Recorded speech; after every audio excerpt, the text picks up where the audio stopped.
Hi friend, welcome to game of winning. Finally royal rumble end हो चुका है। बहुत कुछ है बात करने को, मतलब बहुत कुछ है।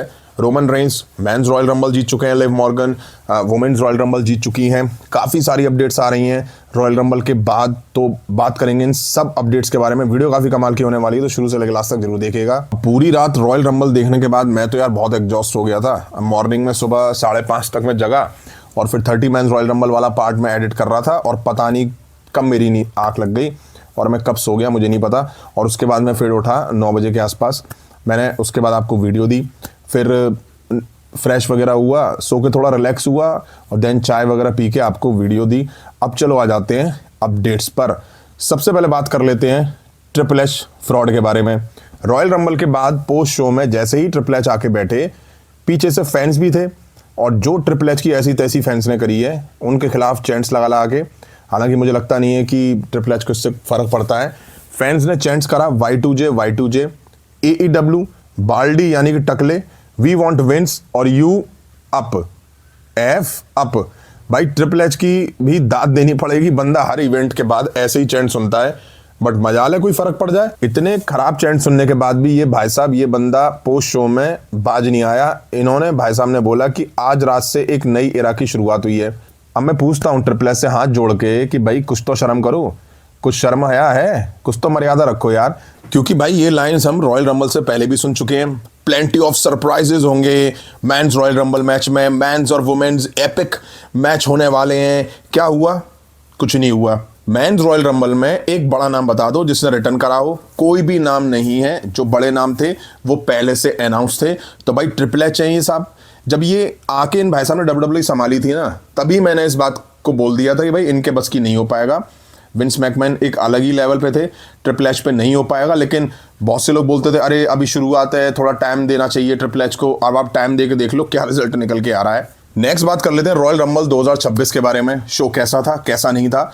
अब देखिए 4 मैचेस थे इस इवेंट में, तो कहता हूं कि 3 ही मानो आप, क्योंकि सबको आइडिया था कि ड्रू मैकिंटायर टाइटल रिटेन करके ले जाएंगे।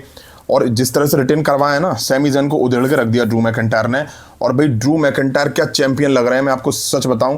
मतलब हील तो वो हैं ही तगड़े, और चैंपियनशिप उनके पास आ गई है, तो भाई गजब का मजा बांध दिया है ड्रू मैकिंटायर ने। अब देखो शो कुछ खास था नहीं।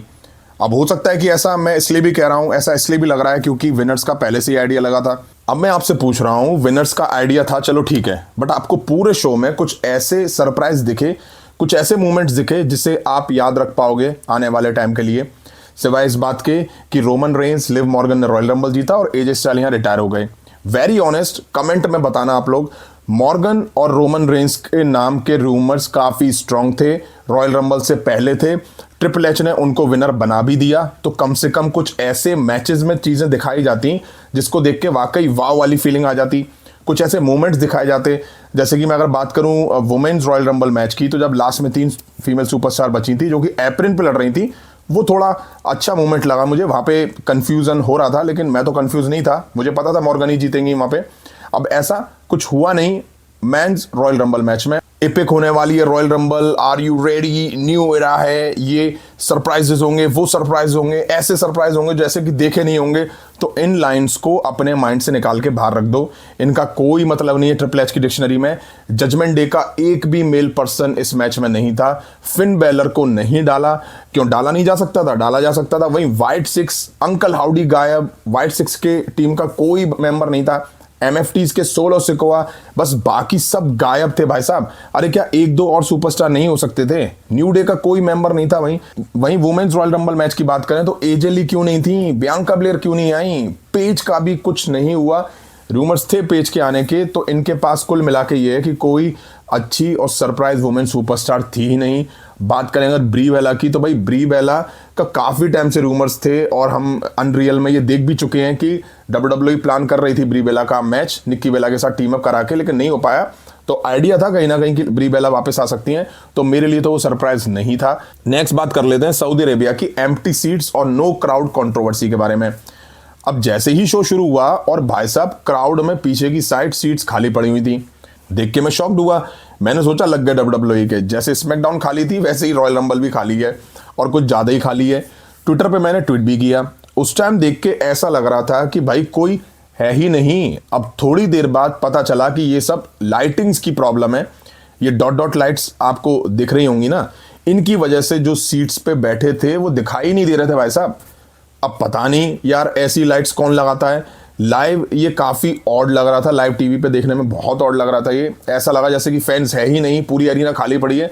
बट कुछ और पिक्स सामने आई जिसमें क्राउड पैक्ड था, पूरे रॉयल रंबल स्टेडियम में क्राउड था। वहीं शायद से मेन इवेंट में इनको कुछ होश आया और फिर वो लाइट्स शायद ऑफ हुई या पता नहीं क्या हुआ, कुछ तो हुआ था जिसके बाद मेन इवेंट में अच्छा खासा क्राउड दिख पा रहा था। अब ये वाकई बड़ा फॉल्ट मुझे लगा WWE की साइड से। नेक्स्ट टाइम शायद से ये WWE ऐसी मिस्टेक ना करें। वहीं ये व्यू यार कमाल का, मतलब देख के वाह वाली फीलिंग आ रही है। ये ड्रोन शॉट है और भाई साहब जैसे ही रॉयल रंबल एंड हुआ ना, उसके बाद क्या फैंसी पायरो चले हैं। बताया जा रहा है कि पूरी सऊदी की रियाद सिटी के ऊपर पायरो चले हैं, आसमान रंगीन रंगीन कर दिया इन्होंने, इलाका धुआं धुआं कर दिया भाई साहब इन्होंने। नेक्स्ट बात कर लेते हैं गंथर के बारे में। जैसा कि मैंने आपको कुछ दिन पहले अपडेट दी थी कि WWE ने एक नाम का ट्रेडमार्क फाइल करा है, करियर किलर। मैंने उसी टाइम कहा था और ये बहुत ऑब्वियस सी बात थी कि ये गंथर को ही टाइटल सूट कर रहा है, इसीलिए उनके लिए फाइल किया गया है और उन्हीं के लिए है। और आज ऑफिशियली WWE ने ये बात ऑफिशियल कर दी है। एज स्टाइल, जॉन सीना और गोल्डबर्ग रिटायर कर चुके हैं गंथर, और अब पता नहीं WWE किसकी पर्ची कटवाएगी गंथर के नाम से, क्योंकि ट्रिपल एच गंथर को ऐसा बना चुके हैं जिसको देख के ऐसा लग रहा है कि भाई ये कुछ भी कर देगा भाई, कुछ भी कर देगा भाई। ये मेंस रॉयल रंबल में 30th नंबर पे एंट्री कराना और फिर टॉप 4 में लेके जाना और देन टॉप 2 में वहां रोमन रेंस पे भारी पड़ते हुए दिखना। मेरी आंखें खुल गई भाई, नींद आ रही थी मुझे इस टाइम, मेरी आंखें खुल गई कि भाई ट्रिपल एच कहीं एजे स्टाइल को रिटायर करने के बाद गंथर को ना जिता दे यार। वाकई जब रोमन रेंस ने बाहर करा ना, तब जान में जान आई। अब सबको रिटायर करने का ठेका गंथर के नाम जो दे दिया है ट्रिपल एच ने, समझ नहीं आता मुझे कि क्या चल क्या रहा है। अब मैं आपको सच बता रहा हूँ, मुझे लगा गंथर शायद जीत सकते हैं रॉयल रंबल, क्योंकि एक होता है ना जब आपको कोई बहुत ज़्यादा मतलब चिढ़ा रहा हो तो आप उसको और जलाने के लिए ऐसी हरकतें करते हैं कि उसकी और किल से। तो मुझे लगा कि फैंस को और परेशान करने के लिए शायद गंथर को यहाँ विनर बना दें। थैंक गॉड ट्रिपल एच के उस दिमाग में ऐसा कोई आइडिया नहीं आया, रोमन रेंस विनर बन गए। नेक्स्ट बात कर लेते हैं मिस्ट्री अटैकर के बारे में, जो कि 30 मैन रॉयल रंबल मैच में नंबर 2 पे जब ब्रॉन ब्रेकर की एंट्री हो रही थी, तभी रिंग में घुसने से पहले ब्रॉन ब्रेकर पर अटैक करके रिंग में डालते हैं और ओबा फेमी सेकंड्स में ब्रॉन ब्रेकर को एलिमिनेट कर देते हैं। अब ये वाकई एक शॉकिंग मूवमेंट था, बट पता नहीं ट्रिपल एच के पास मिस्ट्री अटैकर के अलावा कुछ नहीं है क्या। खैर अब सवाल ये कि मिस्ट्री अटैकर है कौन। तो देखो, कोई कह रहा है कि सेथ रॉलिंस है, हालांकि मैं बताऊं मुझे उसको देख के ऐसा नहीं लगा कि वो सेथ रॉलिंस है, क्योंकि जो आया वो बहुत स्लिम ट्रिम सा था। अब कुछ लोग कह रहे हैं कि वो एडम पियर्स हो सकते हैं, शायद से हो सकते हैं। वहीं रॉयल रंबल से पहले पॉल हेमन एडम पियर्स को धमका भी रहे थे किसी अथॉरिटी के नाम पे, वो हमने देखा था, तो हो सकता है कि एडम पियर्स हो। वहीं बेकी लिंच का नाम भी सामने आ रहा है, क्योंकि स्लिम ट्रिम सा था, मैंने कहा कोई जो भी था, बट आप बताना कि बॉडी लैंग्वेज से वो कोई फीमेल सुपरस्टार लग रही थी। अब कुछ रूमर्स ऐसे भी हैं कि ऑस्टिन थ्योरी हो सकते हैं, बट सच में मुझे बॉडी लैंग्वेज से वो ऑस्टिन थ्योरी नहीं लगे। वहीं फिन बैलर का नाम भी यहाँ पे सामने आ रहा है, कहा जा रहा है कि भाई फिन बैलर हो सकते हैं, फिन बैलर आके ब्रॉन ब्रेकर पर अटैक करके उनको एलिमिनेट करा सकते हैं। अब सवाल ये कि फिन बैलर को क्या पड़ी है ब्रॉन ब्रेकर पे अटैक करने की, तो कहा यह जा रहा है कि हो सकता है एडम पियर्स ने फिन बैलर से अटैक करवाया हो, या हो सकता है एडम पियर्स ने फिन बैलर को 30 मैन रॉयल रंबल में एंट्री नहीं दी, उस चीज को अपनी इंसल्ट मान करके फिन बैलर ने ब्रॉन ब्रेकर को इस तरह से एलिमिनेट करा दिया और सारी चीजें एडम पियर्स के ऊपर आ जाएंगी अब। और यही फिन बैलर चाहते हो कि भाई सांप भी मर जाए और लाठी भी ना टूटे। अब देखते हैं क्या निकल कर आता है इस मिस्ट्री अटैकर को लेकर के। नेक्स्ट बात कर लेते हैं men's royal rumble winner Roman Reigns के बारे में। किसने रोमन रेंस को वार्निंग दी और चैलेंज कर दिया टाइटल के लिए। अब जब रोमन रेंस ने रॉयल रंबल जीत लिया है तो रोमन रेंस के पास रेसलमेनिया 42 को मेन इवेंट करने का मौका है, वो भी वर्ल्ड टाइटल के लिए। अभी करंट की बात करें तो ड्रू मैकइंटायर और सीएम पंक ही वर्ल्ड चैंपियन है। अब ये टाइम बताएगा कि रोमन रेंस किस चैंपियन को चूज करते हैं रेसलमेनिया के लिए। बट रॉयल रंबल के बाद पोस्ट शो में ड्रू मैकइंटायर ने रोमन रेंस को लेकर के कुछ कहा। Roman Reigns, that's a big enemy of Drew McIntyre, go for it Roman, pick me, let's main event WrestleMania, I will drop your ass. Drew McIntyre has challenge Roman Reigns. Drew McIntyre कहते हैं Roman Reigns जो कि मेरा बहुत बड़ा दुश्मन है, जाओ रोमन रेंस मुझे चुनो, चलो रेसलमेनिया का मेन इवेंट करते हैं, मैं तुम्हारी हालत खराब करके रख दूंगा। ड्रू मैकइंटायर ऐसा कह करके रोमन रेंस को चैलेंज कर देते हैं। अब देखिए डिपेंड रोमन रेंस पर है, वो किसे चूज करेंगे। अभी तो सीएम पंक भी रोमन रेंस को लेके कुछ कहेंगे। आई होप WWE थोड़ा टाइम लगाए रोमन रेंस से इनको चूज करवाने में। मुझे लगता है एलिमिनेशन चैम्बर का विनर जब सामने आ जाए तभी ये लोग चूज करें कि भाई रोमन रेंस ड्रू मैकिंटायर को चैलेंज करेंगे या सीएम पंक को चैलेंज करेंगे। तो फ्रेंड, ये थी WWE से रिलेटेड कुछ इंटरेस्टिंग अपडेट्स। उम्मीद है वीडियो आप सभी ने यहां तक देखी होगी। देखिए, लाइक नहीं करें तो लाइक करें, चैनल पर नहीं तो चैनल सब्सक्राइब करें। मिलता हूं जल्दी नेक्स्ट वीडियो में। Thank you.